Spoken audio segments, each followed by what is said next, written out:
Esselamu Aleyküm. Benim ismim Enes. Ben 9 yaş kirdim. Ben Bakçı Mektep'te 4.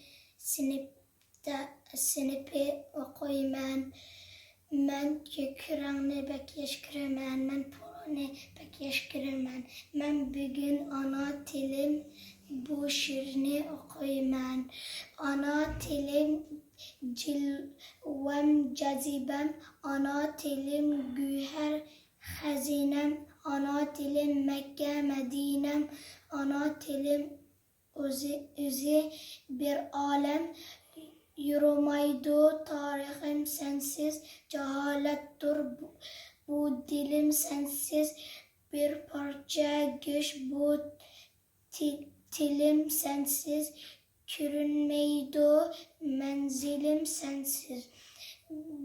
Cengahlarda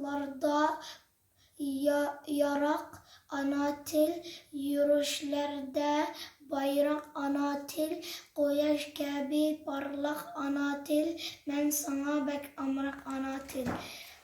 Ana dil bayramın varga mübarek bulsun.